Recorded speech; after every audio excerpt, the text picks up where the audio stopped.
सो hey everyone, कैसे हैं आप सब। आई होप आप सब बहुत अच्छे होंगे और मैं भी बहुत अच्छी हूँ। तो आज मैं रेडी हो गई थी खाटू श्याम जी जाने के लिए। तो आज के व्लॉग की शुरुआत मेरी हो रही है राजस्थान के सीकर डिस्ट्रिक्ट से। मौसम आज का काफ़ी अच्छा था, लेकिन हल्की उमस भी हो रही थी, लेकिन काफ़ी अच्छा मौसम था। उसके बाद हम अपने गेस्ट हाउस से निकल जाते हैं खाटू श्याम जी जाने के लिए। अब हम पहुंच जाते हैं तोरण द्वार, जहां से खाटू श्याम जी की पैदल यात्रा शुरू हो जाती है। तोरण द्वार से खाटू श्याम जी की पैदल यात्रा लगभग 500 मीटर की होगी और 3 4 या 5 मिनट में आप पहुंच जाएंगे यहाँ से पैदल यात्रा करके। ये लोग देख रहे होंगे आप, झंडा लेके जो आ रहे हैं, ये खाटू श्याम जी ही जा रहे हैं।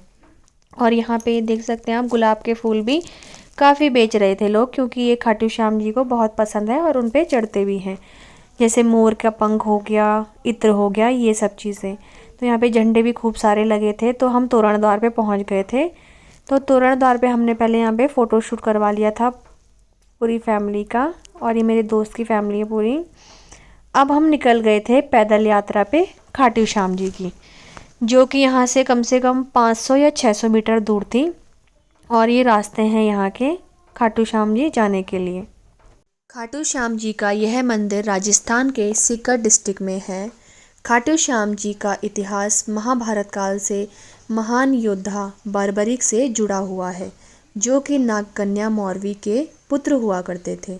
बर्बरीक ने भगवान कृष्ण के कहने पर अपना सिर दान किया था। युद्ध में पांडवों की जीत और अपनी महान दानवीरता से प्रसन्न होकर भगवान श्री कृष्ण ने उन्हें कलयुग में अपने श्याम नाम से पूजे जाने का वरदान दिया था। बर्बरीक का सिर कुरुक्षेत्र में से बहकर खाटू श्याम नामक ग्राम में पहुंचा था, और तब से उन्हें खाटू श्याम नाम से जाना जाता है, जहां पर उनका मंदिर है। खाटू श्याम जी भक्तों के कष्ट दूर करने वाले और हारे का सहारा बन गए। जो भी भक्त खाटू श्याम जी के मंदिर में सच्चे दिल से जाते हैं, उनके सभी कष्ट दूर हो जाते हैं। और मैंने भी काफ़ी टाइम से सोचा था कि मैं खाटू श्याम जी जाऊं, क्योंकि मैं बहुत ज़्यादा मानती हूं खाटू श्याम जी को। तो मैं निकल गई थी खाटू श्याम जी के लिए, क्योंकि मेरा बुलावा आ गया था। अब हम अंदर गेट की तरफ पहुंच गए थे। तो यहाँ पे झंडा इन्होंने हमसे ले लिया था, झंडा यहाँ पे चढ़ जाता है। उसके बाद हम पहुंच गए थे प्रसाद और मोर की पंख और इत्र लेके आगे की तरफ। हम आए थे यहाँ पे 1 या 1:30 बजे के करीब, क्योंकि 2 बजे यहाँ पे कपाट बंद हो जाते हैं। तो भीड़ इतनी नहीं थी, ये जल्दी जल्दी दर्शन करवा रहे थे, तो हमने सोचा चलो जल्दी से चला जाए। वैसे यहाँ पे बहुत भीड़ रहती है शाम के टाइम पे, आरती के समय, और इस टाइम पे भी रहती है। लेकिन अभी बारिश का मौसम था, बरसात का सीज़न है, तो लोग भक्त कम ही आए थे यहाँ पे। और ये देख रहे होंगे आप, ये फूल बेचने के लिए बैठे हैं यहाँ पे।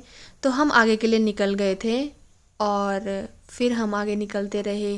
तो मैंने अपनी थोड़ी वीडियो भी बना ली है, देख रहे होंगे आप मेरे हाथ में मोर का पंख। और ये है हमारे खाटू नरेश। तो आप सब भी बोलें जयकारा, जय खाटू नरेश की।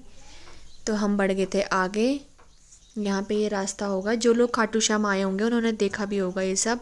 और यहाँ पे ये बड़े बड़े फ़ैन लगे थे। अब दर्शन के हम बहुत नज़दीक पहुँच गए थे। तो आगे होते हैं वीआईपी दर्शन। तो यहाँ से हमने अपना गुलाब यहाँ से खाटू श्याम जी को चढ़ा दिया था, अर्पित कर दिया था। और दर्शन भी हमने बहुत अच्छे से किए थे यहाँ पे, क्योंकि हम थोड़ी देर रुके भी थे यहाँ पे दर्शन करने के लिए। तो दर्शन हमें ये हो जाते हैं। जय खाटू नरेश की। दर्शन करने के बाद हम निकल जाते हैं श्री श्याम कुंड की तरफ। यह रास्ता श्याम कुंड की तरफ जा रहा था। तो श्याम कुंड का इतिहास मैं आपको बताती हूँ। इस स्थान पर बर्बरीक का सिर प्रकट हुआ था, जो कि कृष्ण भगवान को उन्होंने दान किया था। श्याम कुंड खाटू में स्थित एक पवित्र कुंड है। इस स्थान को पवित्र माना जाता है, और भक्तों का मानना है कि यहाँ स्नान करने से सभी पापों से मुक्ति मिलती है और सुख संतान की प्राप्ति होती है। तो हम निकल गए थे आगे की तरफ, और ये मेरी दोस्त है आगे। तो यहाँ पे पहले आपके पैर धुले जाते हैं, उसके बाद आप आगे बढ़ते हैं। तो आगे की तरफ हम बढ़ रहे थे। यहाँ पे बारिश, आपको लग रहा होगा कि बारिश हुई है, लेकिन बारिश नहीं हो रही थी।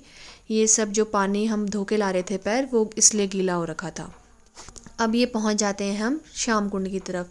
तो यहाँ पे चारों तरफ बहुत ही ज़्यादा सुंदर था, बहुत ही ज़्यादा सुंदर, इतना मैं शायद आपको वीडियो में नहीं बता सकती हूँ जितना सामने से ये सुंदर लग रहा था। अब हम आगे की तरफ पहुँच जाते हैं और यहाँ पे साइड में नारियल भी बांधते हैं अपनी मन्नत लिखने के बाद। तो अब हम ऊपर से देख रहे थे यहाँ नीचे की तरफ, तो लोग यहाँ पे स्नान भी कर रहे थे और यहाँ पे सिक्का भी फेंका जाता है अपनी मनोकामना लिख के। उसके बाद हम नीचे की तरफ निकलने ही वाले थे थोड़ी देर में, पहले हमने कहा चलो ऊपर से देख लेते हैं, क्योंकि बहुत ही अच्छा नज़ारा लग रहा था और बहुत अच्छा लग रहा था यहाँ पे आकर। अब हम नीचे की तरफ चल गए थे श्याम कुंड की तरफ, और ये पूरा श्याम कुंड है। यहाँ पे हमने हल्का सा स्नान किया और लोग भी यहाँ पे काफ़ी सारे थे, देख रहे होंगे आप ये। तो अब हम निकल गए थे यहाँ से दिन का खाना खाने के लिए तोरण द्वार की तरफ। तो यहाँ पे हमने थाली ऑर्डर करी थी और खाना हमारा हो गया था। उसके बाद हमने मंदिर का कुछ सामान लेना था और यहाँ पे मूर्ति भी लेनी थी खाटू श्याम जी की, तो ले लिया था यहाँ से हमने। तो यहीं पे मैं अपने व्लॉग को एंड करती हूँ। आई होप आप लोगों को मेरा ये व्लॉग पसंद आया हो। तो प्लीज़ मेरे चैनल को शेयर कीजिएगा, सब्सक्राइब कीजिएगा, वीडियो को लाइक कीजिएगा, कमेंट कीजिएगा। Thank you so much.